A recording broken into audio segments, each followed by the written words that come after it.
What's up, everybody, and welcome to a spoiler discussion of God of War for the PlayStation 4. This is going to be going right into it, kind of full spoilers. We've talked about spoiler-free stuff on our podcast over the past couple of weeks, and now we just want to talk about it, whatever the big one. Yeah, we want to say. So this is kind of your last warning. If you care about having this spoiled for you, get out now. Go away. 3, 2, 1. All right, we're good. So the way that I want to do this is we have a format here, but I'm not necessarily going to follow it. I'm kind of just going to use it as a reference for talking off points and things, and we're just going to be discussing kind of what we thought about the game, the gameplay, and then kind of most importantly, to me at least, the story of the game. Because to me, that was far and away the most, the best part. Yeah, who would have thought of a God of War game that we'd be saying story. Yeah, which, I mean, there's nothing wrong with the other ones. I like the other one's stories quite a bit, especially how they're true to their mythology. Sure. And going into this one, I never would have thought that the story is the thing that I thought it would be the gameplay, the character development is part of the story. But yeah, I never would have thought I would like the story as much as I did, especially once they started being like, oh, it's a 40-hour game, blah blah blah. I'm like, oh god. Yeah. How are you gonna? It feels like the other one was more like sequences with story sprinkled on it, and like, that one scene where something, whereas this one's just like moment to moment. But I mean, that's the difference between going from open world to the more streamlined games. Game, whatever. So I want to just hop right into it. That ending. Okay. What do you think about? Well, what's the ending? Is it Loki? Okay. The Loki reveal. I think that's kind of the big reveal of the game. Uh-huh. How are you feeling about that? Did that surprise you? That did not surprise me one bit. I think I called that to myself about 5-10 hours into the game. That early. I wasn't trying. I didn't know that there was a big, huge it was a big deal thing at the end. I stayed far away from anything to do with hey, look out for this or anything, any sort of warnings on the internet. Yeah, me too. About this game. I enjoyed that. I stayed so blind to this game. Yeah, even beforehand. Just going through it was such a treat. And I went back and I finished it and I watched some spoiler things for it and I watched some of the trailers and stuff. I'm like, I'm glad I didn't see this. I'm glad I didn't see Kratos carrying the hog in this beautiful world because from what I saw of the game, I thought it was just going to be this gloomy rock snow place the whole time. And that's easy to think of too when you're thinking Norse mythology because it's not exactly flowers and roses everywhere. So I avoided discussion about the game and I would look at combat because that was the thing that scared me the most. So I would see sequences of this guy running down the corridor and fighting. So I would be like, oh, okay, that's how it is. So I pretty much avoided it too, but I didn't know there was a big shock thing at the end. The biggest way that I knew is because I got a little bit of Norse mythology. It's pretty rusty by now. It's been years and years and years since I've even read a book. But basically, Loki, classic Loki's mother's name is Laufey. So really? Kratos just shortened it to Faye. So he kept saying Faye, and I was like, I'm thinking, Loki's more of a recurve bow sort of thing, but the daggers is what gave it away. You can see that kind of in the Marvel Loki too. He's really big on his dagger. Interesting. So I was just like, he's Loki because of kind of how the way they presented Baldur. Called Baldur before you even figure out it was him. I thought it was going to be my next question. Most people thought that was Loki. That really? Baldur was Loki. Really? That is a very me not knowing anything about. I know who that Loki makes is, sense. Yeah. But I'm like, sure, maybe I don't really think so, but I'm gonna find out. Because when I picture the gods, I pictured them more like the Greek mythology gods, which is these huge, massive, towering creatures. And I was like, would he really be one? I don't know. But yeah, I've heard multiple people that I talked to that didn't finish the game yet and kind of cheat. They're like, oh, I think this is Loki. I'm like, oh, maybe we'll have to find out. I can get that because he's really rambunctious and kind of off the wall, so he seems like a trickster-ish type, and he definitely has that kind of personality to him. And there's something, once again, I don't know Norse mythology, but there was something about a fish that the first thing that he pulls out of his bag is a fish, and that is some sort of Loki-esque reference that people were trying to pull from. But Atreus has multiple ones as well, such as asking to turn himself into a wolf, things along those lines. So I thought it was an awesome review. I got goosebumps. It was still the way they did it was good. I had literal goosebumps, and I texted Wendy, and I was like, "You need to play this game. It's freaking awesome." And then after the reveal, I was like, "Okay, that was really satisfying." And I was walking down the mountain, and the credits came up while walking. That was a smart way to do it. And I was just like, "This is brilliant. Yeah. Like, this is really, really smart the way that they did that." So yeah, I loved that reveal. But to me, this game, interestingly, set up the second game. Yeah, that's the game I want to play. I want to play that second game so bad. And the third game. So yeah, to answer your question, yeah, when they did it, it wasn't like, oh my god, like drop my phone and just kind of like, it was more like I knew it, you sons of bitches. Like I was on to you, but it was really cool that they did it in the way that they did. It just confirmed a lot of things for me. Jotunheim was another big giveaway. The fact that we were just, why all of a sudden do we have to go to Jotunheim? Okay, the biggest peak, but something about Jotunheim, everything's dead here. She, La Fey, the actual like classic mother, was the last like goddess of the giants. So everything just kind of started clicking in my head. I was like, I think I know where this is going, but I didn't. I thought dropping off the ashes was going to be like a midpoint of the game. So that's another thing. You messaged me. I was like, hey, I kind of want to do the spoiler thing, and this was quite a few days ago. And you're like, I feel like I'm not quite there yet. And I was like, what'd you do last? And you're like, oh, the brothers just met back up. And and I was like, I think you have actual 2 missions left, but I didn't want to say anything. And it's funny because that's how I felt too. When you walk out of like the realm room or whatever it's called, and you're leaving to go, I was like, I stopped playing because I was like, this might be the final fight of the game that's coming up, or I have 20 more hours. I'm not really sure. So I actually stopped right there. And when I came back, I found out that all I had was the boulder fight and then the ashes thing. And then I did some other stuff afterwards. Like the thing that got me, and this will lead straight into one of your other bullet points somewhere in there, is that so much through the last, I'd say like the last fifth of the game, something like that. Obviously, when you kill Thor's sons, and all, like, especially when you're floating and you're doing, like, the floating boat scene or scenario, and basically the last trip through the mountain that you take, and then when you get tossed into Helheim and whatever, there's always just lightning everywhere. Lightning. There's storms. Everything's brewing. Thor's pissed, basically. So I was waiting for him. Obviously, he comes in a post-credit scene. Yeah, very cool. But I was just sitting there thinking the whole time, especially with the whole Jotunheim just opened up, so I guess I'm like halfway through or something. I was expecting him to show up. I was expecting him sort of like a regular fight, like you don't beat him, you just kind of best him and piss him off even more, and then he comes back in the second game. Like that's kind of how I thought it would leave off. And the other thing that really threw me for a loop as far as me being able to tell how far am I in the game is the world tree, Yggdrasil. Like looking at all those open things, just I'm in the natural sort of RPG sort of way. You're like, okay, I just cleared area 3 out of 7, so I guess I've got 4 more areas to go. That's what I thought too. I was telling somebody, I'm like, oh, there's kind of a way you can see how far into the game you are, but like 2 of them are locked behind finding unlockables, and then 2, I believe, are locked. Just like actual. There's like 3 or 4 that locked, are locked. And I know that was a design choice that they specifically made because they didn't want people like anticipating going there too much. So they were like, we smashed the crystals in the things. We put the text that says you're not going there. Like they wanted to make it very obvious that we weren't going to go there. And then they were talking about it and they're like, well, we designed some of them. We'll maybe later. We'll see what they look like. Well, yeah. I think the text was something like, Odin has prevented access to this realm or something. Yeah, like it's that. like he destroyed and you'll never be able to go there. Something like that, yeah. But keeping on Thor, so what did you do? You finished the game.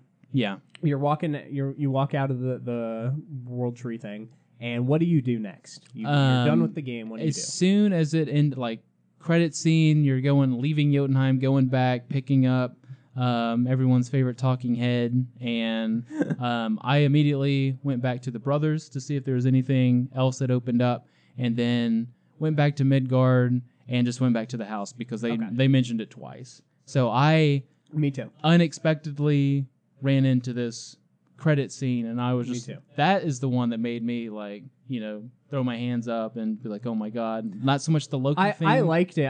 The Loki one got me way more. Yeah. I liked it. I kind of got an idea of what was coming though. Obviously Loki having these visions kind of throughout. He's like, oh, I see kind of the future, all this stuff. So we get kind of a glimpse, I guess, of like a possible outcome of what's going to happen. But yeah, I was like, they did mention going home twice. And I was like, how the fuck do I get home? I don't even know. And then I did the fast travel thing, which leads you there. If I had beaten the game, saw the credits, and then like paused it and turned it off, like saved it and turned it off, I probably would have went straight home. But it was that like, hey, we should go home, nudge, nudge. But they did it like 2 or 3 times, and I was like, I guess they want me to see it. Like I felt like basically he was going to take like the Chaos Blades and like put them back down or something. See, or reveal something Greek that he could give Atreus. I was interested about what was going home meant, but like I knew there had to be a credits, and that's what drove me, because I was like, oh, where I, just so people know, I take a picture of every game that I beat the credit screen. I always take a picture and I save when I get to the credit screen on the game, and I did it for God of War, but like the credits are so short for that. It's just walking down the mountain, and I was like, that's a little weird. Yeah. So I was like, maybe in the main menu there's a view credits or something. Oh, yeah, I was like, what's going on? But yeah, they both mentioned home, and I was like, you know what? I haven't been there in a while. And I went and I saw the bed, and my first thing was, oh, I could have done this before, and maybe it like regains health or makes you stronger for the house. Yeah. Oh, I'm so stupid. And then I went like and a did temporary buff or something. Yeah, and then I went and did it. I was like, oh, that's the next game. Yeah. And then also, just transitioning straight into it, the whole snow, how everything has a different a look to it now with the beginning, I guess, of Ragnarok, and that's kind of what I assume this trilogy, I guess, will probably end with, because that's what every Norse mythology thing I've ever seen always has to have their trilogy end with Ragnarok. Yeah, I feel like either the second one at the end you're going to trigger it, and then the third one's just like the fallout of it. It's probably how it is. But yeah, like I'm in a weird conflicting zone of I really wanted more, because I'm seeing there in the world tree, I'm just seeing Asgard, I'm seeing all these places, and I want to go. And I'm one of those people, I say it a lot for fighting games too, like if I see something that's clearly gated off in front of me, this one obviously isn't a, hey, season pass, we'll add Asgard. A lot of people were worried about that, But if I see something intentionally blocked off, like, it just drives me nuts.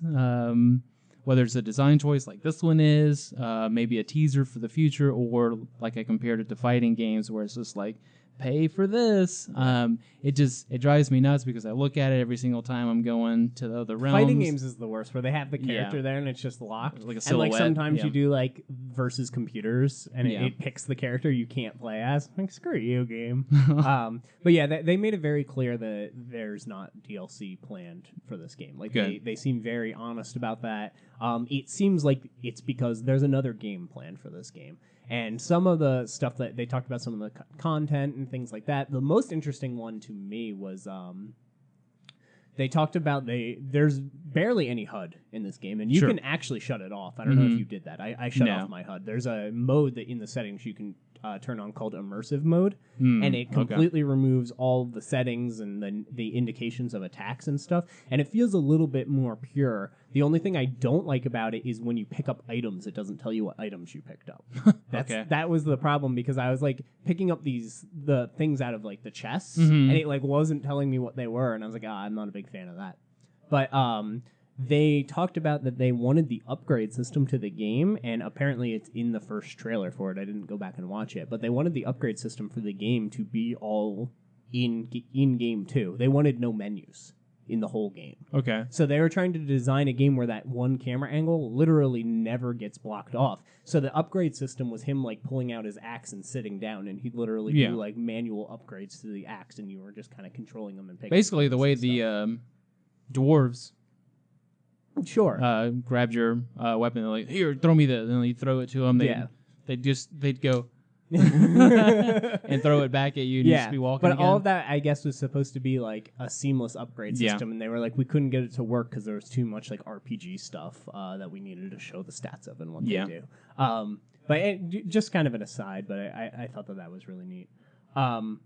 So yeah, I think that I imagine that Ragnarok is the last game. Yeah. I don't know if it's going to start like at the beginning of Ragnarok, like trigger it at the end, because God of War 2, I believe, ended with you climbing up towards the gods with the Titans. Yeah. And then God of War 3 was legitimately a second later. The game starts and you are still climbing. Yeah. And you see that fight with the gods happen and Poseidon and all that stuff. So, I wouldn't be surprised if this next game literally takes place with you walking out of your house, and it is just your next journey, whatever it might be. And I can talk about that a little bit with the... I loved that the story of this game was go spread the ashes. Yeah. Super personal story. Wasn't go kill this huge thing. Wasn't the world's in danger. Oh, it is now. But wasn't the world's in danger or anything like that. It was just, hey, go spread these ashes, and that's literally the best thing about it too journey. Is that, especially going from like Japanese games where there's like an hour-long intro into the game, it's showing you all the people you're supposed to hate, all the people you're supposed to love, give you this like huge background. Like it just doesn't do all that. Like it just shows Faye dead at the start. Yeah, you don't even know. It's a very simple concept, especially for a father and son who are kind of at odds, I guess, is what I'll say at the start of the game.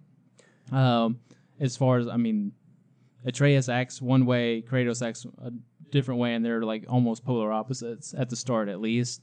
And it was one of those obvious, you can tell from the get-go that they like didn't spend a lot of time playing catch outside together, sort of thing. Like, I still love the we hunt deer. All right, where do we go? In the direction of deer.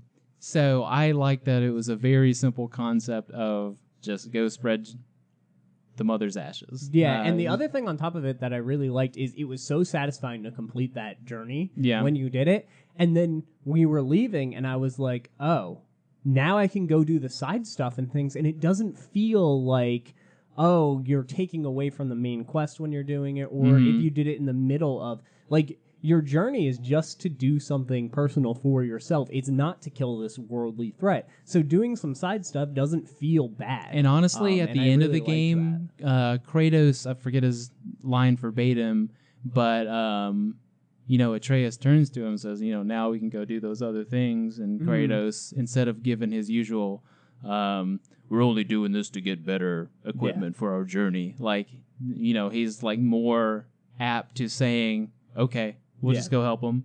Because, I mean, it's over. You've done what you needed to do. So I know that's a conflict you have with a lot of open world games where you have the option of doing all the side mission stuff before you go save the person or go defeat the big bad, is that it feels like there's a huge threat on the horizon, like but you're looming thing, and you're doing something else. And this game did a really good job. And they like halfway through the game, they do.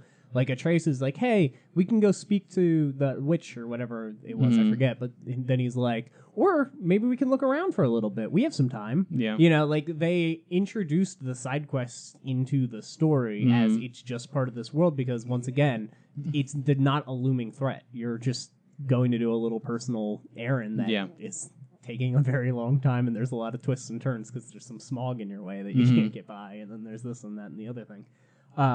So something that I noticed, and I don't know if you remember because I don't know if you went through it like again or started over or saw anything, but so Faye's kind of like indication of where to go is like this orangey color that's like painted around the world, and that's kind of her guiding you where you're supposed to go. And something cool that I noticed because I watched a friend start the game recently is the opening scene of the game. Kratos puts his hand on that tree, and her hand mark is on it, and that hand mark is the color and the marking of all the other markings in the game that are telling you where to go because she saw the path.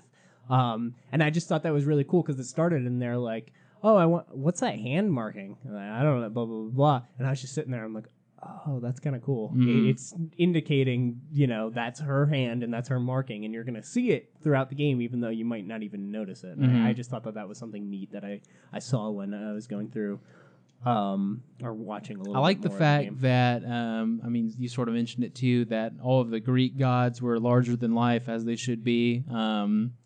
But as Norse mythology, just in kind of general, feels like the gods and the people that you're seeing in all these stories are a lot more relatable to humans. They're just as shitty as humans are. They, pull off some nasty, sick stuff like humans do. So they're a lot more relatable. So this one feels a lot better than the original God of War in the fact that you can see someone pop up on screen, and especially like with the Thor reveal, like, in any other game, Thor probably would have been like 100 feet tall and like huge bulging biceps you and like even throwing, be 100% sure it's Thor throwing lightning bolts at you. Like you're like, I wonder if this is Thor. But yeah, like he shows up and he does like the whip his coat around and there's Mjolnir right there. So you're just, especially because he's like, who are you? And then just. That was a little cheap and cheesy, I think, but I liked it. I dug the hell out of it, and I was just like, that was sweet. That's a good point, yeah, because like when Zeus shows up, I wonder who this guy is with the with the beard, and the lightning bolts. I like that everyone's kind of your size, and true to the lore too, or mythology. Just because they're called giants doesn't mean they have to be 1,000 feet tall. So I knew that, and I love that in a part of the game you're crawling through. Well, I don't know how it triggers, but I was crawling through this cave, and Kratos says something about the giants, and like they wouldn't fit through this little opening.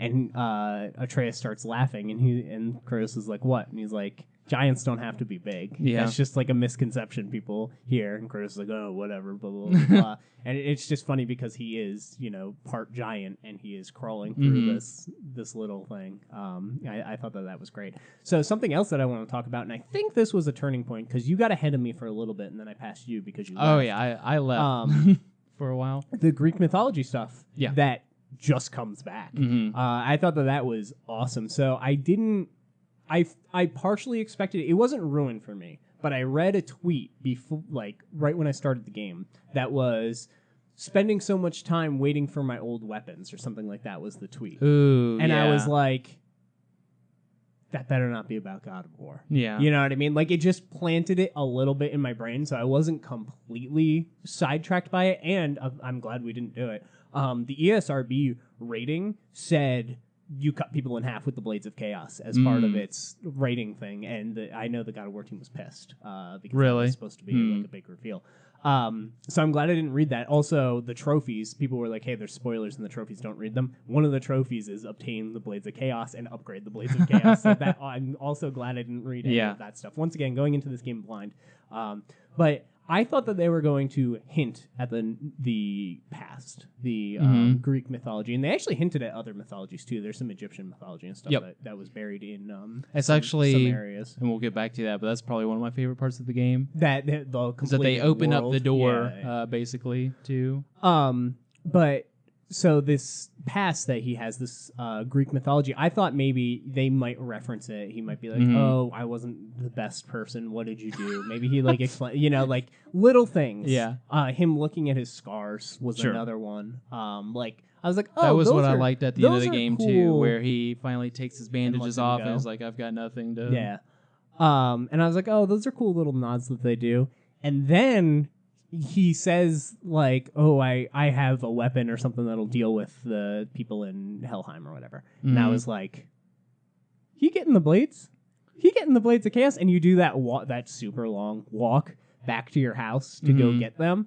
And as soon as he pulls it out of the floor and opens it, I was like, no way. Once again, I got chills doing that part. And then you walk outside and you just get to murder the things with the blades. Because I was like, this is awesome. That was probably my happiest moment in the game because up until that point, I just wasn't digging the Leviathan axe as far as So the combat goes. I wanted to point. The reason I said that is because you were ahead of me, Yeah. and you messaged me at some point and you said the combat's not a problem anymore. Yeah. Was that when you got the blades? Oh yeah, That's what I thought. Okay. I was so happy, and I was trying to because I got them like an hour or two later, Yeah. and I was like, "That's what Nick was." Yeah, like I didn't know if there was any sort of subtle hint or if like the developers had shown that in any video. I know you hadn't watched it, Yeah. but I was so happy at that part. But I was trying to think, what's the best way I can express how happy I am without saying, Spoiling "Man, it. I'm glad I finally got that weapon." But yeah, I was And it makes so much sense. Like you're fighting all these ice things and these Yeah. fire things, and you like my brain didn't even go. I wonder if there's another weapon for this D-pad Yeah. that completely cycles. And when you look at like the map or the upgrade thing, Yeah. it's very obvious there's another weapon. thing that well, would go it's there. very obvious, but they don't do it in a way where there's like another circle. Yeah, with that's like, like a blank. silhouette. Yeah, but there's clearly like all this empty space that Yeah. they would have filled up, and that's interesting that you did the message. Oh, the combat's not a problem anymore thing, because that's the same reason when I tweeted, I was like, man, these credits are really long. Man, these are really long credits, because I wanted to nudge you into making sure, like, if you did the ending and the credits were super short, I wanted Yeah. you to be like, why were the credits short? Kevin kept saying they were long, so you'd go home and do the Thor thing. Oh, okay. Yeah. You provided no context on that, and Oh, that was sorry. right after I got out of Infinity War. So I was just so I was just like, oh, okay, he saw Infinity War because no. the credits are insanely long for that. So I was just like, okay, so that's what made me. Longer. That's what made me think that you and Kellen had gone and see it. But now that I'm thinking back, I was like, credits are long. I was like, okay, now I remember, because when I was riding the high of the Thor reveal at the end of God of War. And I was just like, man, I was so pumped about it. And then I remember like finally calming down like 10 minutes later and just being like, this is the longest fucking credits I've ever seen in my life. Long. Because I said that, and then I like went back to my business on the computer, and then I looked over again. It was still going, and then I was typing people like, these credits are so long. And it was still like another 10 minutes after that. Yeah, it was very long. But I wanted to just message that out there, because I wanted to make sure that if the credits ended really short for you, maybe there's something else you should go do, because I wanted you to get the Thor reveal, but I didn't want to tell you, because I think that deflates it. But anyway, back to the Blades of Chaos and the Greek mythology stuff. Yeah, I wasn't sure that we were going to delve into it. And as soon as we got the blades, and then I started doing the combos with the blades, and upgrading them is so satisfying. Like some of those moves where you like stab somebody with them, and then you like shoot the fire through the blade, and they just explode and all that stuff. I was so happy to see that. And then the part that gave me probably the most like goosebumps, besides the Loki reveal, was when you're in the boat and Athena appears in front of you, and I was like, they are committed to this as a sequel. That is so cool. Yeah. Because I just really did not think that was going to happen. And for a while, I actually thought that Zeus was going to be the villain of this game. I thought it was turning into thing where Zeus is getting revenge on you after God of War 3, you know? But I guess I don't know the rules of Helheim, but I guess there's some sort of like nightmare messing with your head type thing going on when you're there. I feel like Zeus is going to be the least of his worries once Odin finally shows up, because they are... It feels like they're planting enough seeds there for Odin to really just wreck shit. I mean... Yeah, I like how they mention Odin, but you don't see him. They mentioned Thor, but you didn't see it. Like I liked that a lot. That's what I like so much about what I talked about that last fifth of the game. They're way more involved in their thing. Where you can tell that they're just off somewhere, probably Asgard, just pissed as all hell, because you see the lightning. You're just like, the whole time, especially when you're on that floating ship and you keep getting the anchors, I was like, oh shit, Thor's here. He's about to drag me down and just beat the shit out of me. I really like that. That scene, I thought at first was going to be a little tedious. I was like, oh, can we just get out of here? Like, it was one of those things where the game does it a lot, and I didn't have too much problem with it. That's a lot of people's biggest complaint about the game is go from A to B. Oh, there's an A.5 that stopped you midway, and now you got to go to C before you can get to B. Like, there's a lot of that in this game. That was the only part in the game where I was like, can we just get out of this Helheim place? Like, we're so close. Can we please just go? And then the boat fight ended up being awesome. I was like, never mind, that was sweet. there were a lot of moments like that that made you remember, oh yeah, this is a video game. Mm-hmm. So I can understand that. Yeah, like Kratos is. I like that Kratos is a god. He can do all these crazy things, but like when he's with Atreus before he knows, he's like not doing the cool stuff. Mm-hmm. He's like, I can jump like 1,000,000 feet into the air, but I'm not going to do that. My boy's here. Yeah, like as far as the Chaos Blades go, I was wondering the whole time early on, like how I know in this game he's going to reveal, hey, I'm a god, you're a god, we're all gods, whatever. I'm a god. Yeah. You're a god. Like I know it's going to get to that point. I know there's going to be fallout, and I know there's probably going to be, understanding and like a climax, and that's when you're probably going to deliver the ashes, spread the ashes, whatever. Like I kind of knew father and son story-wise that was going to happen, but I was looking for that branch. Like, is he just going to like Hulk smash something, and Atreus is going to be like, "You're a god, ain't ya?" So like I was wanting to know like how is he going to find out? Mm-hmm. And then he talked about Helheim, and the thing that made me most happy is that I had already done Muspelheim. All of the challenges. That's interesting. Not the nightmare. I did them after I beat the game. Not the nightmare challenges, but I did all of them with just the Leviathan axe. Oh, really? So I was just like, man, this game's fucking tough. Yeah, well, I was wondering because you, I have another friend I was talking to, and you sent me that stuff with all your stuff armored up, and you're like, oh, I found a good leveling spot. And I was talking to my friend in a party chat who was further in the game, and he's like, oh, it sounds like Misselheim or whatever Muspelheim, it is. yeah. And I was like, I don't know. I don't think he's that far into the game.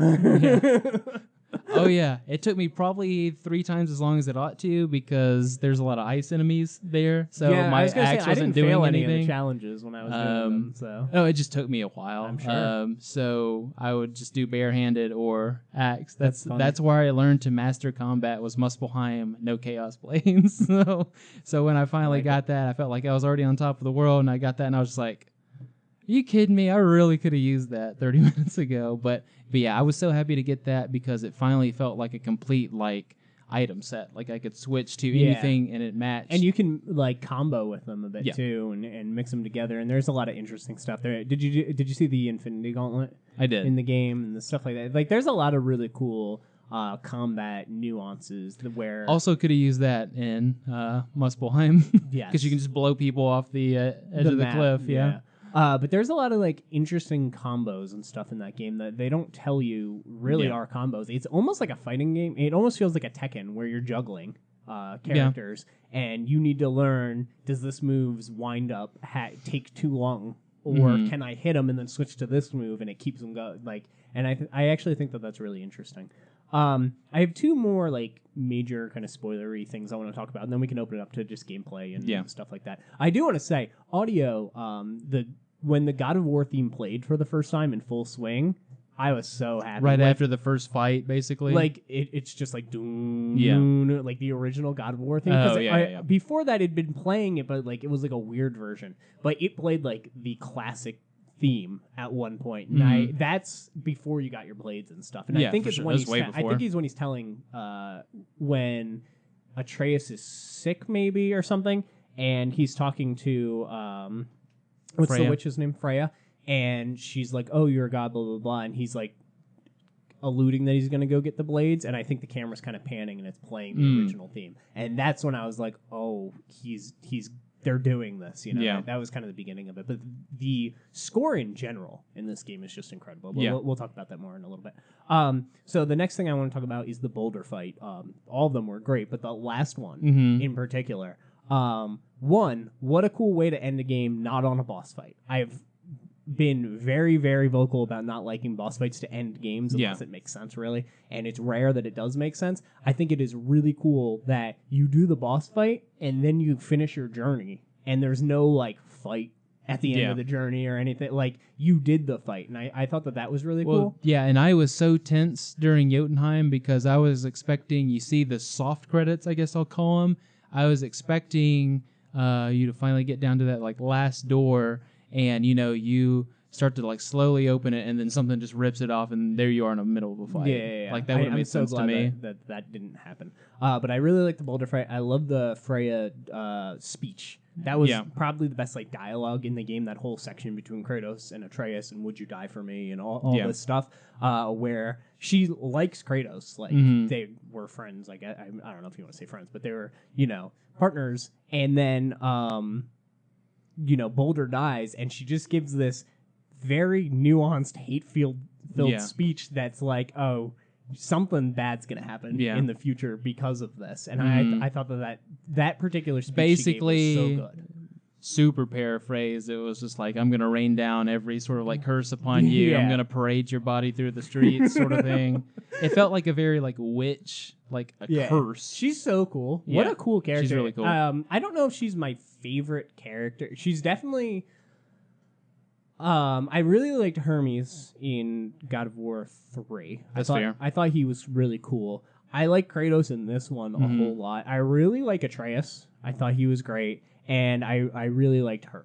So those are probably like my favorite kind of God of War characters. I don't know where I'd rank them, but she's really high up there. Yeah. She was awesome, especially when she did kind of her heel turn and sort of. Well, I was gonna say, you see every shade of her basically. I think basically she's going to be antagonistic towards you in 2, but she's going to come back around. Villain. She's going to come back around and help you probably towards the end of 2, and then that's when you're gonna have. You're going to trip over something. Oops, here's Ragnarok. the army, yeah. But I really liked that speech and everything that she delivered. And did you notice the beginning of the game while Baldur's knocking on the door and he's like trying to find somebody? He's like, whose bed is that? What are you doing? Like, he's not looking for you at all. But Kratos is so like self-centered that he's like, oh no, I got to hide everything. Like, you could have literally just been like, it's my son. Yeah. All right, have a nice day, and you would have left. But you punched the man. Well, I thought that too, was so funny. you could tell he very much did not pay attention to anything Norse once he entered said world. Oh, that's the other thing that I loved. Yeah, he has no concept of anything. The storytelling is so great, like the literal storytelling when you're on the boat, where like Momir. Is that his name? Yeah. Is telling all these awesome, interesting stories, and Atreus is telling these stories, and then Kratos is telling the story, and he's like, there was a rabbit, or there was a hare and a tortoise, and they raced. And the hare was cocky and lost the race. That was one of my favorite lines during the credits, the Jotunheim soft credits walk, was Atreus going, oh, you finally told a good story. Yeah. It's so good. The character development that they put forth on those characters, and I really do think it's part of the camera doesn't cut, and it's this simple, small journey. Like, those two things make for great storytelling, but the thing that I personally don't think does is that long time span. And I know, like, with TV shows and stuff have really long run times too. Yeah. But like, that's broken up differently. Like, they try to tell an arc each episode, so it's a little different. But telling this long story, and they nailed it. Like, I don't really have a complaint about anything storytelling. Which is awesome. It's so cool. So the last little spoiler thing I want to talk about before we can talk about whatever else you want to talk about is the image. When you're looking through the kind of the paintings or the hieroglyphics or whatever they call them on the walls. Yeah. And there's that last one that's covered by the veil, and Kratos looks at it. What did you think of that? Do you know what I'm talking about? It was Kratos like laying down. Oh, where it looked like he was dead? Yeah. Yeah. So what do you think that's about? Because all the other ones have come true. I mean, I think that's more of a foreboding sort of thing. I think what's probably going to happen is that he's going to have a moment where he feels like, in the second game especially, he probably feels like this is my purpose now, to lay down my life so that Atreus ... Like, I think it's going to hit that moment, but I think something maybe like a Freya, coming to terms with Kratos did the right thing, even though, as a mother, this upsets me. Like, I think fate is sort of dictating, because she's going off of a vision. She's going more of off like a prophecy type thing. I think it's more of like a fate has determined that this is probably the point where Kratos is going to die, but something's going to interject. Interesting. I have a completely different take, so that's interesting. Go for it. So this is what when I first saw it. First of all, I thought that was the end of the journey. Like, literally, when we're going up the mountain, this is how the game's going to end. And it was just going to be, like, him laying down. I assumed he was just laying down. And, like, that was going to be the cut to credits scene. Yeah. So when that didn't happen, I was like, okay, that's the future. They're talking about Loki killing his dad, all this stuff. I think that it is a trick. I think it is a Loki trick that they're going to use, and Kratos may or may not know that he's part of it, like, to save the day in the end. Whatever game that might be, whenever the future. I think it's going to be like more tricking the audience that he's killing Kratos, but it's really Loki being Loki, and it actually ends up saving the day. Well, yeah, too, especially if they start giving Atreus more like Loki shape-shifting abilities to where he could make himself look like Kratos and, set up something. Yeah, that's what as soon as I saw it and you found out he's Loki afterwards. Yeah. So once I found out he was Loki and stuff, I'm like, I bet that's that happens, but it's out of context. Yeah. And Loki's pulling strings in this image. I could see something too, especially since, like you said, the camera's always where it's at. It could be a trick to the audience to where this is a very bad example, but like you see an explosion and it takes you away from the back of Kratos or the front of Kratos, and then you see him lying there and maybe like a pool of blood, whatever it's supposed to be, but it's actually Atreus / Loki in his place. Like, there's a way you could trick the audience sort of thing. Right, yeah. I personally think it's something like that. And then there's all these interesting theories that people have about like the world serpent and why he said some things, why he did some things, and how Kratos starts growing scales on him and stuff. He has like these scale things on him. Really? And the world serpent also has those scales. So there are some people theorizing that they're actually the same person, or they're connected in some way. And they asked the director of the game, and he got a little, he goes, He's like, all those questions will be answered. Yeah. And that's all he said. I didn't notice the scales, but that might be just the armor choice that I had. Yeah, so it poked through my armor. Like, you could see it coming through my armor. But yeah, I think it's on your shoulders and a little on your back, and it's all over, like, the world serpent. He has like, these kind of rocky-looking scales. Once I got the Muspelheim armor, and then the Niflheim armor, and then the Valkyrie armor. Did you have full shirt on? Like a full suit? The Valkyrie. I refuse to put on anything. The Valkyrie. The Valkyrie one, because some of those just kind of look like half shirts, where it was like full on shoulders and then like netting or something for a shirt, and it's just like, this looks a little odd. I liked the default. But the Valkyrie armor and Tyr's armor are excellent. So let's talk about Valkyries. What'd you do with the Valkyries? I ran into one halfway through the game and fought it for like an hour because I thought it was part of the story. And it kept kicking my ass, and I was like, I think I'm in the wrong area. And I left. The first one I encountered was Muspelheim, the very last level of it, and I just went, oh, this thing's clearly above my level. You were already in an optional area. That was, I think, and it's kind of different depending on your play style. I think the Muspelheim Valkyrie is supposed to be the hardest one outside of Sigrun at the end. So I ran into that one and went, oh, I'm obviously in the wrong area. And left there, Chaos Blaze, kept playing the game. And immediately after you kill one of Thor's sons, you get access to the hidden mirror rooms. And I go, that's interesting. And then I just went to all the other ones where I remembered that they were at. And the first one I went through, you can always tell it's a Valkyrie room when you walk in, and it's got like this blue aura around the opening. So I went into there. I was like, what's in here? Went down one level, saw the Valkyrie, and I go, while I'm here, I'll just give it a shot. And then like I stood a fighting chance, and I was like, oh, okay, maybe they're not all tough. I did all right the first one that I fought, because I had this in my head that it was part of the story, because I was on some elevator, and I went up the elevator, and I think you're supposed to ride it to the next floor, but I stopped it midway and went in there. There was, I think his name was Phi, the one that I fought. Okay. And I fought her, and I did okay.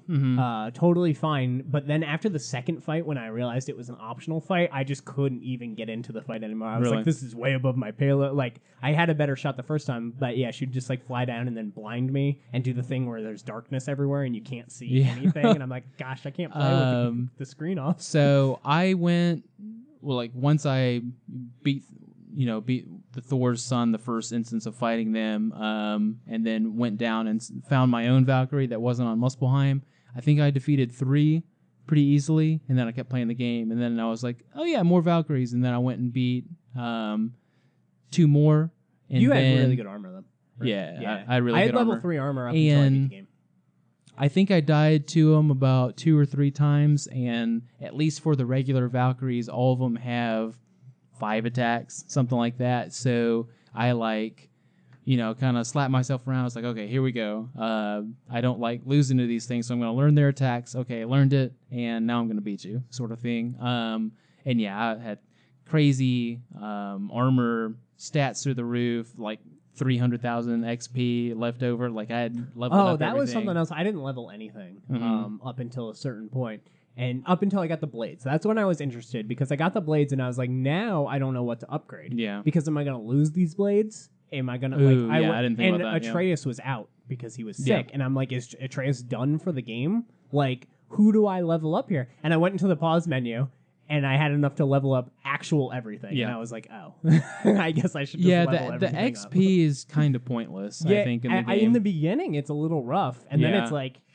You have all you want. Like once you start completing quests, they give you so much. I feel like as soon as you get the thing to turn into Brock or his brother, that you should just get those abilities. I wouldn't be opposed to that. It's kind of weird, and I think that's one of the things that weighs the game down. Is I think there's a little bit too much RPG stuff, and it feels like it's just for the sake of doing it. There's too much needless RPG. Like you really shouldn't have to get XP. Like I would rather level up traditionally and get to level 70 at the end of the game or whatever, and then buy my abilities that way, or put points into strength, or like find armor and be like, you need to be level 60 to wear this armor, or stuff like that. I wish the armor was cosmetic, and I wish I could just put points into strength if I wanted to be a strong man, or defense if I was getting my butt there's kicked. ways to, like, you find items that do that for you, but what did you end up kind of favoring? Oh, strength. I favored strength. I muscled my way through the game big time. I favored strength heavily. A lot of people favored luck, which is interesting. Yeah, those are probably more Dark Souls oriented people, where especially in like Niflheim. I never would put anything into luck. Personally, I'm like, why would you ever do that? And I didn't use the runic attacks to do any sort of cooldown stuff. So. Oh my god, runic attacks were the only way I beat the Valkyries, basically. Sure. But yeah, as far as luck goes in Niflheim, the one where you have to, do those dungeon runs. Hurt constantly. Yeah. I know there's drops in there, and there's percentage chance drops, so they probably do luck for those, so they don't have to run through 10 minutes of dungeoning for something. Procedural dungeons. It was like Muspelheim, I was waiting for a big payoff at the end. I wanted to talk to Surtur, basically, the guy who's going to cause Ragnarok in 3. Oh, that's the fire guy. Yeah, big I fire know him man. from Hellblade. There you go. Yeah. Wanted to talk to him, see if I could kind of gain his favor. And the thing was, some of the drops were like Surtur's favor or something like that. I want Senua to show up in this game. Let's just be real here. I was wanting to see him maybe get on the good side of a big, powerful demon man. Niflheim, I was waiting for a payoff. So those are 2 more video game sections that I was just like, Yeah, those 2 sections were very video game. Yeah. Though I did appreciate the challenges, because all the other God of War games have had challenges, but they're kind of like in the not the pause menu, but the start menu. I mean, you start the game, for sure, like, go do challenges. Muspelheim made me much better at the game. Sure. I could knock it back up to normal after that. I was just like, I know everything I need to know now. And I guess the payoff is the armor. Same thing for Niflheim. And armor, both of them are really good. But I don't know. I was waiting for, like, meet the cool god or meet the cool, person behind this thing. And it was just kind of just video gamey. Yeah, those areas definitely were. I agree with that. But they're optional, so. But yeah, as far as the Valkyries go, beat all of them, got to Sigrun, and that is where my save is at right now. Oh, I tried her once, but the thing about her is that there are 8 Valkyries. Mm-hmm. They all have, like I said, maybe 3, 4, 5 different attacks, really. She has all of them. All of them. Yeah. So it's one of those, it's a dice roll. Is she going to use attack number 3, and then 5, and then 7, or is she going to go 1, 2, 20? So it's one of those, I have to be on my A game, and I was a little sick last time I played. God of War, so I wasn't prepared physically or mentally for it. So that's my last thing that I'll do. I'll probably jump around maybe some of the side quests, but I did a large majority of them. And I did a handful of them. I wasn't going too crazy. I was having more fun doing the puzzles, where I'd like land on an island and like I see a chest, and I'm like, I'm gonna get that chest. And sometimes it took me like 30 plus minutes just to get that starting chest. Like I might find 5 or 6 on my way to it. But there was one island. I don't know if I can describe it because they're all just kind of islands. But there was one in Midgard where there was one where there was like the rune chest that you need to open, but you had to use the Chaos Blade's wind power to like spin these things so that they appeared as the rune that they needed to be. And I didn't realize that the runes were changing when you hit them. So I just kept running around in a circle and doing it until I went back to the chest and noticed that one was on and one was off, and it was the opposite of what it was before. And I was like, how did I do that? So I went back and I was like, oh, I figured it out. And I also, at that exact point, I got the wind piece to another section where I wasn't supposed to yet. I totally like just ran and just made it in time and did the thing. And then on my second go through to try to figure out what I was actually supposed to do, I saw that there was another wind thing in the middle of the two, and I just ran it the whole way through. Really smart puzzles. Yeah, the puzzles are great. I can't believe how much they thought of with just throw your axe, catch your axe. Use your weapon, wind basically. Chain. Yeah. Like, those are the only puzzle mechanics they have, and they came up with so many things, like freezing gears, freezing this, then returning it and freezing something else. Like, they came up with so many things. The big one was when you're still opening up Jotunheim and you're flipping the world tree on its head and stuff like that. That one was pretty tough as far as, like the closing little obstacles, and you're doing that while people are chasing you. Oh, okay. Yeah. So I didn't have any trouble. I only got stuck at one storyline puzzle, and it's a stupid one. It was in the second time you go to Helheim, and you have Atreus with you after you fought Boulder, like all the way down there, and he's on your back, and you're climbing down, and you get to this gate, and there's only one wind thing to like open the gate. I know what you're talking about. Yeah, and you need to throw your axe up at the top and break one of the gears or something like that. And I just didn't find that, and I played for like 15 minutes, gave up, came back, played for like 10. And I was like, I don't know. And I was going back to the beginning of the level and coming back, and eventually Head went, hey, it looks like you could freeze that or something like that. And I was like, freeze what? Where? Like, I couldn't find it. So that was the only puzzle that I got like straight stuck at in the story. I know what you're talking about too.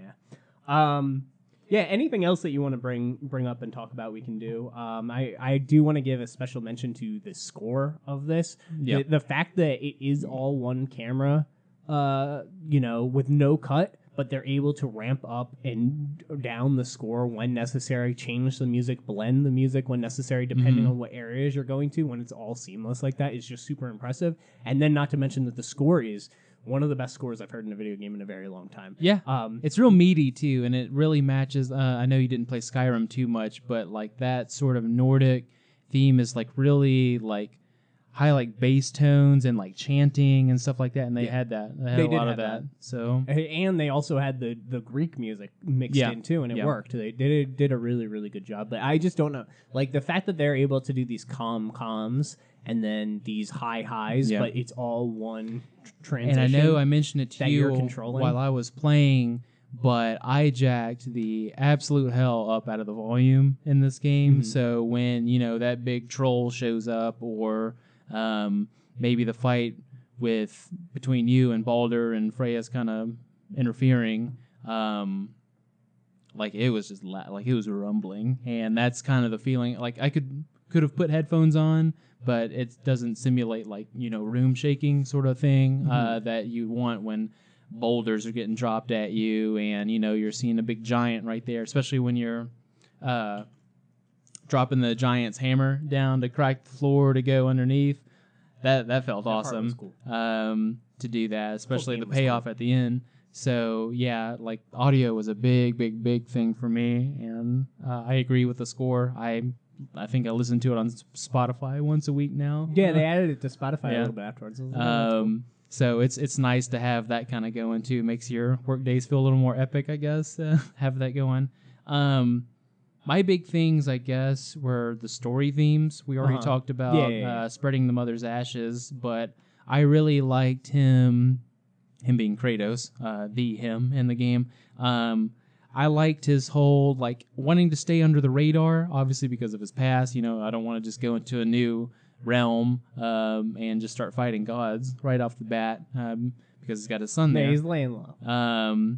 Like staying below the radar, the whole distrust of God thing. So Atreus the whole time trying to figure out, like, why do you hate the gods so much? Some of the Aesir or, kind of butt heads or, maybe there's some bad ones here and there. There's some great gods and there's no good god. Yeah. So putting myself in Atreus' shoes, which, it's hard because you know the history of kind of what all the goings-ons, I guess, before he got there. Like I said, that whole how's he going to figure it out sort of thing without just someone being like, he's a god, something like that, just popping out of a bush and saying it. And I think I put it in quotes too, because I think you're talking to Momia or someone about it. Maybe it was Freya when Atreus was blacked out for a little bit. Mm-hmm. But it was like, how much of ourselves do we show our children, especially in this role where this little boy obviously loves the hell out of you. He admires you. Like, every time you pick up like a huge rock and move it. Good job, Todd. Every time you pick up like a huge rock and move it so he can scoot past, he's just, man, you're so strong. Especially when you move Tyr's temple for the first time and connect it to the bridge to go up the mountain. You're just like, well, I guess we can't do it. And then you're sitting there moving the entire thing, and and Atreus is just like, what? Was your back hurt? So him. I really liked, where you're pushing that whole thing. Yeah. He's like, did you hurt your back? And he's like, I did not hurt my back. Yeah, like Atreus is probably one of my favorite video game kids of all time, and I thoroughly despise kids. Yeah, for me, him and Ellie are like right next to each other. I thought they were both really, really good. It feels like Ellie was a little bit more wise to the world, sort of thing. It's hard because, and I guess I didn't say this on camera. I think I was talking off camera about it. It's interesting because those two games, The Last of Us is so grounded, and then whenever something that doesn't feel as grounded happens, it like throws you off a little bit. Whereas in God of War, they have the opposite thing going for them, which helps them a lot, where Kratos is a god, and that's a good excuse. Like, in The Last of Us, people complain about, climbing the ladder is really slow, there's a lot of downtime doing stuff like that. And then in God of War, Kratos just goes, whoop, and he's up the ladder. And it's like, it's because he's a god, but it doesn't feel out of place at all in that game, even though it's way more grounded than the last ones. And I think that that's cool. So it is a little hard to compare Ellie and Atreus, who are probably my top two, just because one's in a world where there's these gods that are doing crazy stuff and you can move really fast and all this stuff, and the other one's in this world of desperate, like, nothing's ever going to get better. It's super gloomy, and that tone is reflected kind of in its gameplay. And the last kind of thematic thing that I picked up on was obviously the first series or first trilogy. It was obviously about loss, but he dealt with it in a different way. In the first series, he was just pissed and wanted to kill stuff. That's cool. And in this game, I didn't really think about that. He obviously felt bad, but he didn't seem to have been the reason why Faye died. But what a twist. Yeah, that would have sucked. But obviously he's got, a history of dealing with loss, but he did it in a very different way. And instead of just like, I want to go smash stuff, it was just, I just want to spread the ashes and just get on it with was her request. Like, that's very interesting. I didn't really think about that. How, they're both actually propelled by the death of a family member. Both games, but very, very different outcomes. Very different reasons why it happened too.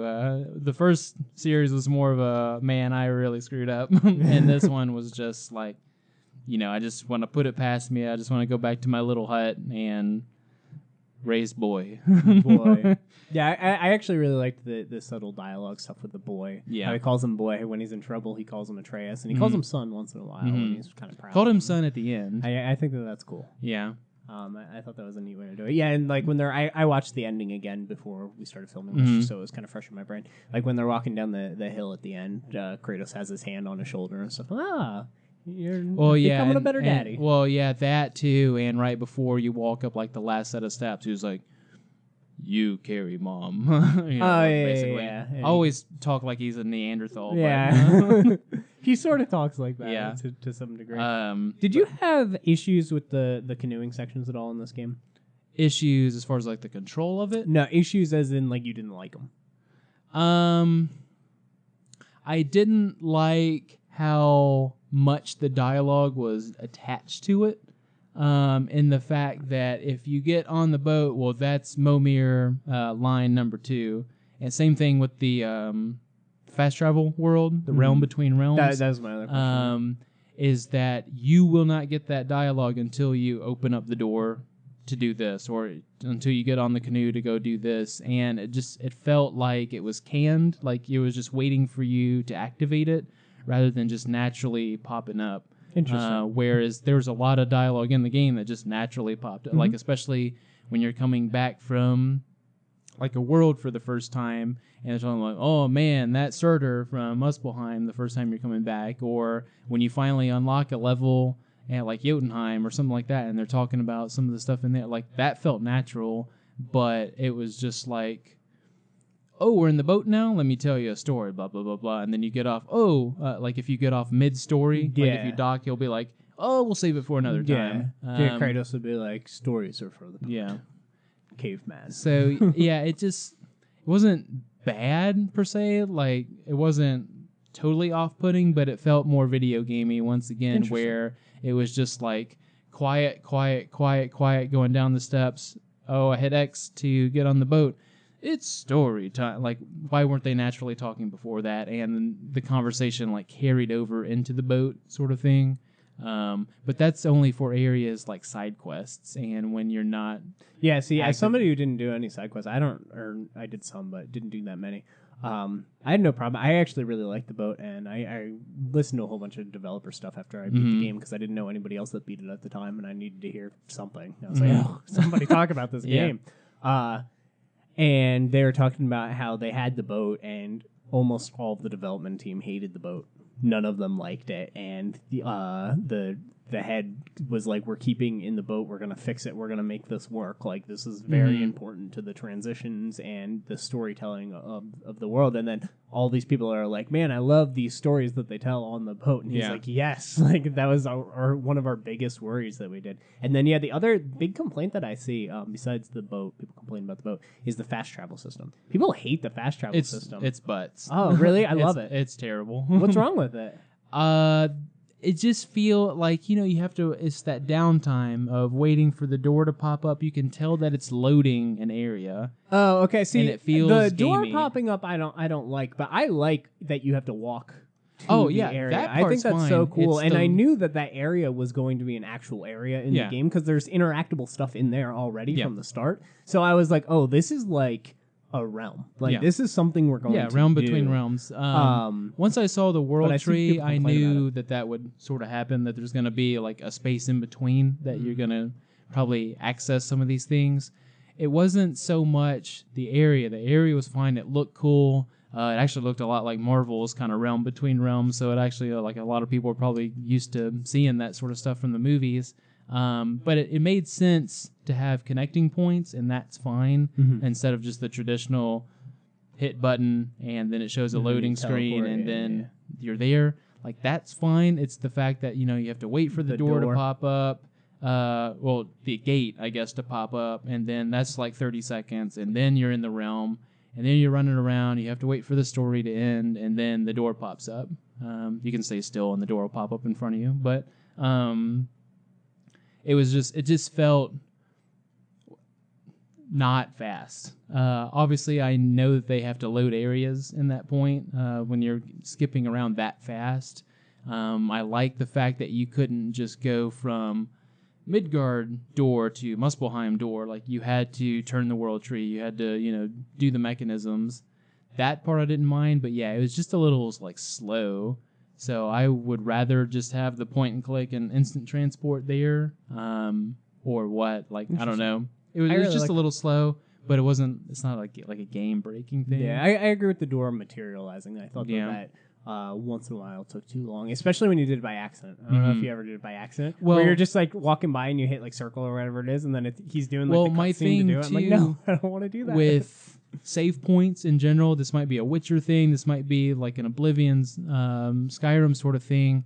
When I see like obvious checkpoint where I know I can teleport here now, I'm just naturally used to hitting it, like I'm activating it or like turning it on, sort of like Dark Souls as well, like I'm lighting the torch or lighting Ni no Kuni the too. fire. That's Most games are like that. You have to activate the thing that you can teleport to now. So I did that and then just...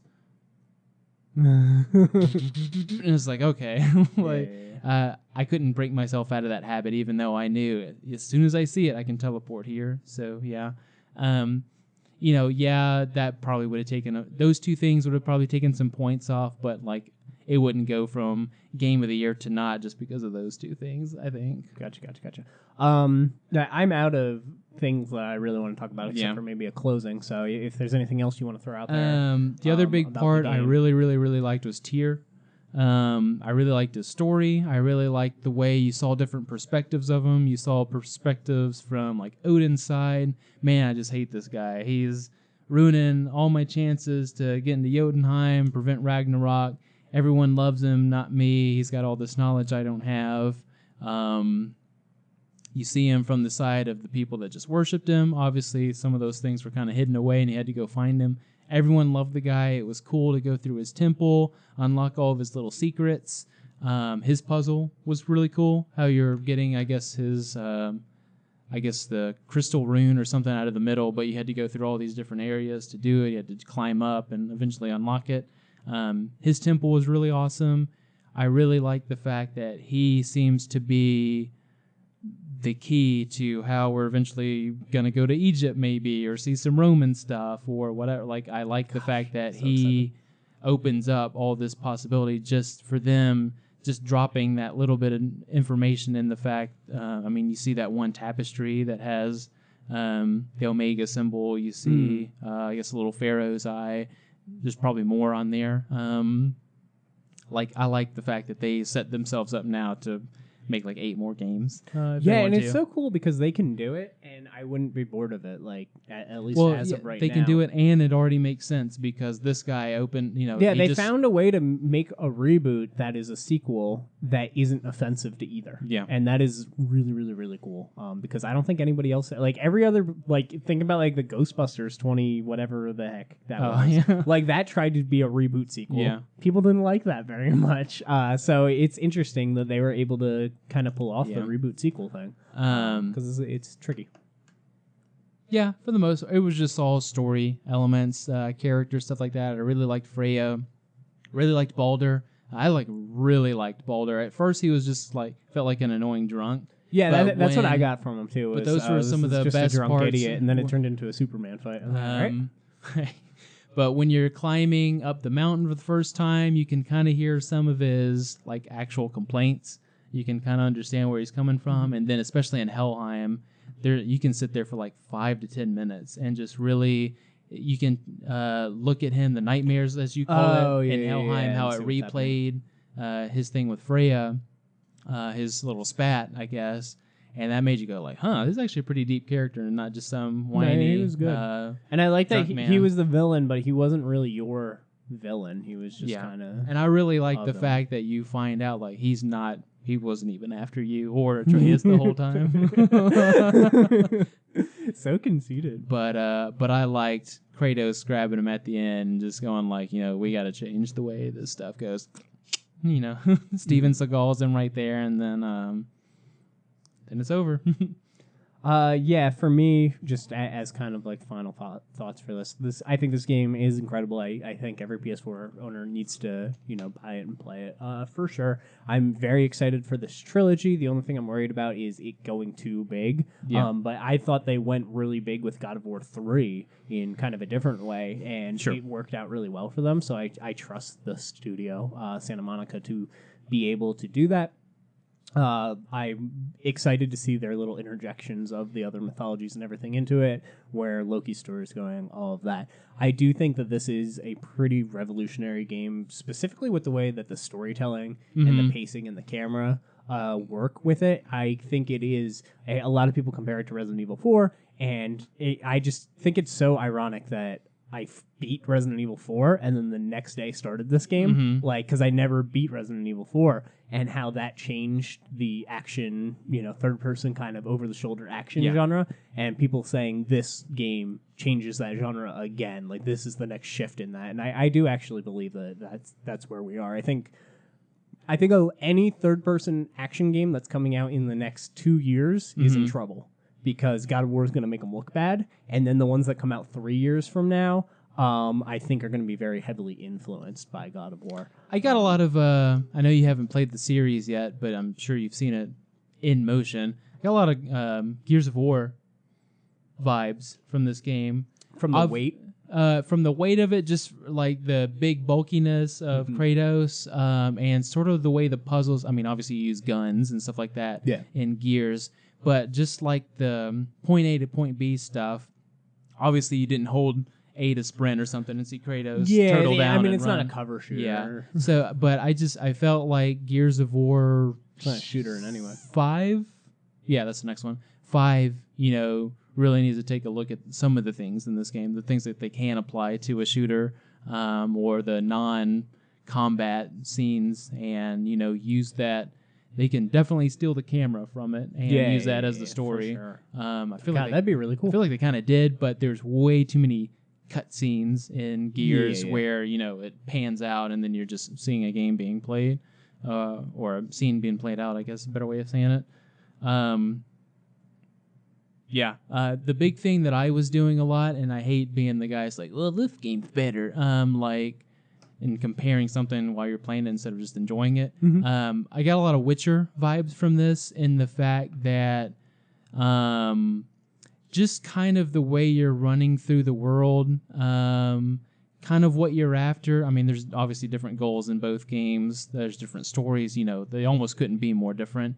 But it's something that just kind of felt like it, and the story. They're both like melee based, right? Yeah. So that's important. That's the thing about Gears and like Tomb Raider coming up. Yeah. Tomb Raider's a shooting game, sure. So it's a little bit different. Like Sony Santa Monica, while they have the axe throw, that doesn't really like. It's a melee based game, so it'd feel a little bit different if they made it. But some just sort the of way the characters were portrayed. The way the story kind of lent itself, like I just found myself comparing it to The Witcher a lot, and that felt really good because that's the first game since that game came out to make me really feel that way. This is the first Western game where I've just been like head over heels for. Obviously, Persona last year got me real good, but that's in a very chopped up sort of day night sort of system where you're in different moods back and forth, and it's very sequential, I guess, but very chopped up too. Whereas this one just kind of felt like one long ride. Obviously, this isn't a 200-hour game, so it's a little bit different from Witcher. I could take this in 2-3 big gulps, whereas that game was 2-3 months.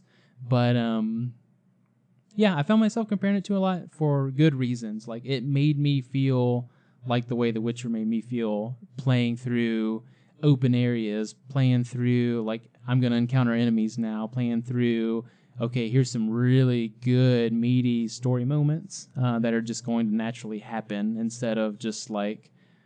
And kind of change the tone of the game. Being like a Metal Gear sort of scene or a game where it's just like, set controller down. Like this game punishes you pretty badly if you just set the controller down. So like it did a very good job of keeping you engaged 24/7. Oh, yeah, for sure. But yeah, the big things for me were obviously story thematic elements. Obviously, I had some Norse kind of pull with the game, so I was paying extra special attention to that.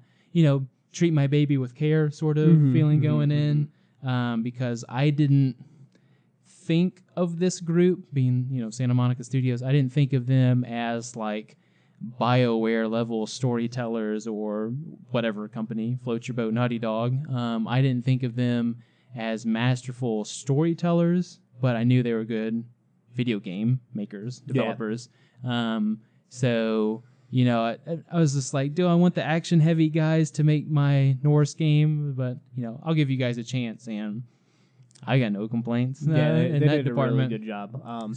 My only like complaints are still the early combat, and Yeah. I think that some of the RPG stuff could have been scaled back. Just let him upgrade your axe, like Yeah. you said, and then your axe has some new abilities. Let him upgrade your blades, and your blades have some new there's abilities. just Like, it over video gamed itself in that when the rest of the game didn't, and I think that's kind of its lowest lows. But they're still pretty high above other games Sure. for being lows in this game. Yeah, this part makes me feel like a video game is the big complaint, and that applies to combat early on. And I'm suffering only because Fast travel and stuff like that. stuff. So it's the video gamey portions of the game are the worst aspects of it. I'd still say the combat is the worst. Categorically, I agree. that's a lot in part due to the early on aspects of the game where you're just as powerful as you are at the end of the game. You just don't have weapons and you don't have magical experience points. So there's nothing in the game that makes you stronger or want to fight harder. Except for getting the blades. Except for getting the blades. So that's still just frustrating to me. But I won't say the combat's bad. The thing that kind of not frustrated me, but took me out of it a little bit was when you're fighting Boulder and Kratos is clearly doing this like regen thing, and he's doing the regen thing. Yeah. And then like you get in a fight and your health doesn't regen, and I'm just like, I don't understand. What was why does it regen in cutscenes and not in the actual game? I thought that was their excuse for why you have regenerating health. Yeah. And then 20 minutes later, I'm like, you don't have regenerating health. I don't understand. But and I can feel no pain. Yeah, you see his health bar depleting. It's like something he doesn't. dies. Yeah. Don't leave me here. There's a few conflicting things in the game too, on top of the combat, which you already pointed out.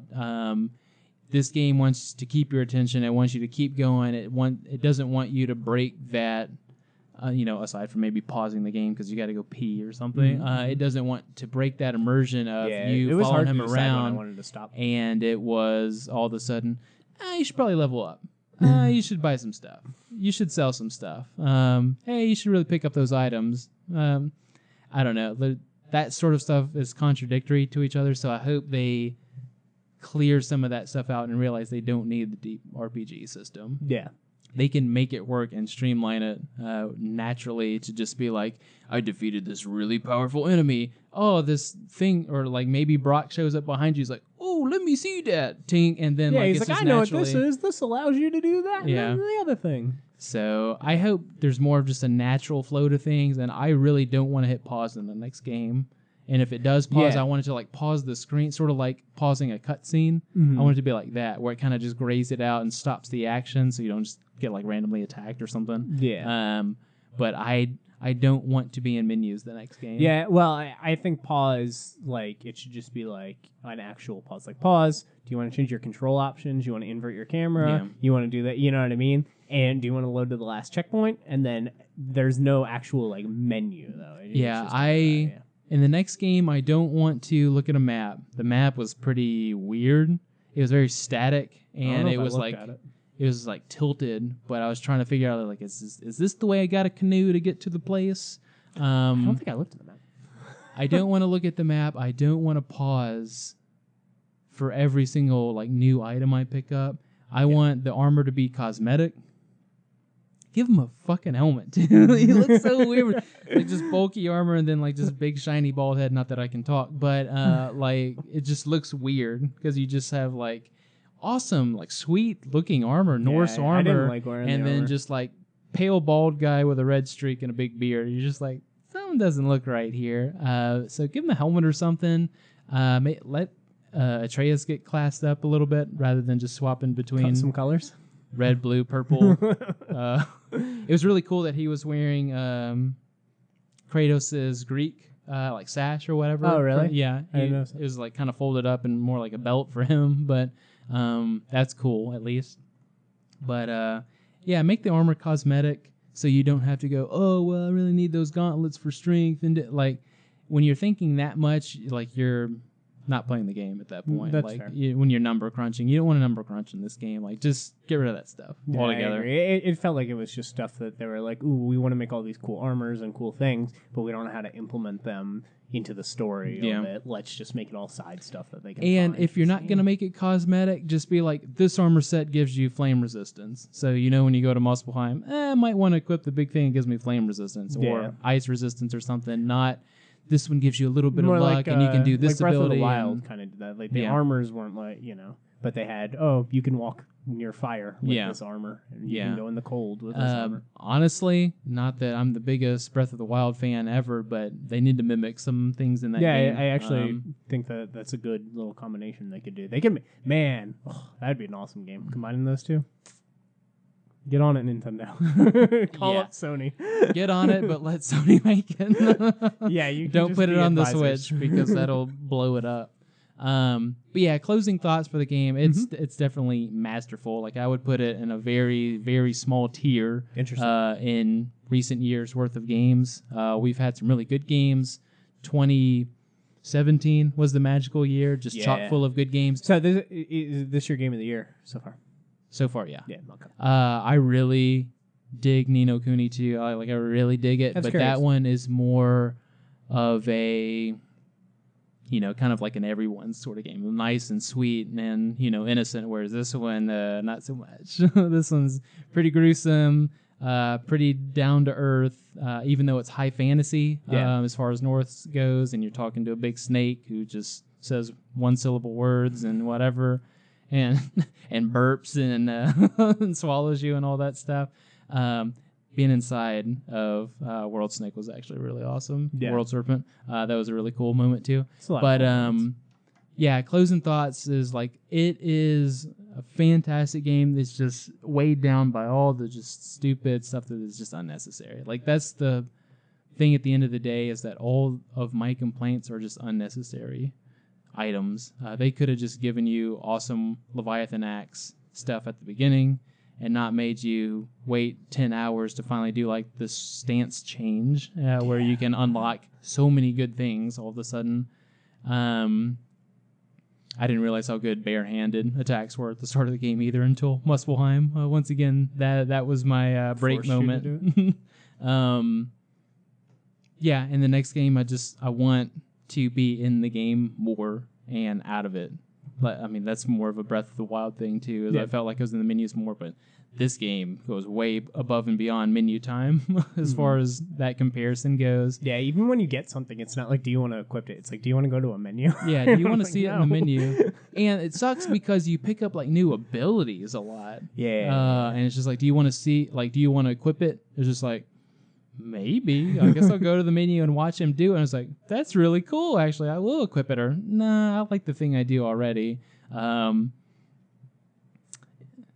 It just took you out of the game too much, which sucks because every other inclination that the game gives you is stay in the game, don't pause, keep going. Especially that immersive mode. That immersive mode is a really cool thing. Yeah. I'd like to see. And they added photo mode. It was interesting. They put out an update almost every day after it came out to kind of tweak and fix The things. photo mode wrecks the seriousness of this game. There's so many big, stupid, cheesy Kratos grins Expressions, popping up on like Twitter and stuff like that. It's just like, don't do this until you beat the game so you can like stay in that sullen, like somber mood. Because if you see Kratos do like the big smile, like selfie or something while hanging on the mountain with his wife's ashes and his son on his back, like it just seems like this isn't the same game anymore. Or make the World Serpent smile or something. I'm sure you can do just retarded things with it, but I don't know where it ended up on like the Metacritics and stuff like that, but I feel like mid-90s is pretty darn accurate compared to recent years worth of games where it's just like 100, 10 out of 10. It's just like, okay, let's take it back a little bit. Yeah, and then real quick, just wrapping it up. Yeah, I think it's a revolutionary game. I think it's going to influence a lot of games in the future. I do think it's deserving of a lot of the praise that it gets. I have complaints with it, but they're pretty minor overall. And this is a game that I will definitely be back to. In a couple of years, I'll probably come back and play this game again. And that's really the test to me of a single player game that I really enjoyed, is when I beat it and I already know I'm going to play through this again in the future. That's where you get my single player game of the year nomination type things that I pick is, do I want to play this game again? That is a huge. Does this game have a new game plus? No. Okay, that kills it for me pretty bad, because I would really love to start with Chaos Blades. I wouldn't mind having the Chaos Blades and having to watch that scene again. Like, that wouldn't take me out of it, but having everything from the get-go would just be... Yeah, no, that was something that they talked about. They were trying to work it in, I believe, and they didn't have time to hit the release date and put in New Game Plus. So I would expect it as an update in the future, would be my guess. I think awesome. Horizon did that too. I think Horizon added New Game Plus afterwards. Yeah. So, I imagine but that would be my most preferred way to go back to the game one more time. Yeah, that would be cool. Before 2 comes out, or whatever they end up calling it. Yeah, I'll probably play through it again when 2 is announced, because I think we're quite a ways off that. But let us know what you thought of God of War. If you completed it, all those... your speculation on what the meaning of the death of Kratos or whatever that picture. So obviously not going anywhere anytime soon. that picture showed off. Anything that you want to comment on, your likes of the game, your loves of the game, your dislikes of the game even, please let us know in the comments down below. Thank you for being here, Nick. For sure. And thank you so much for watching. We will speak with you next time.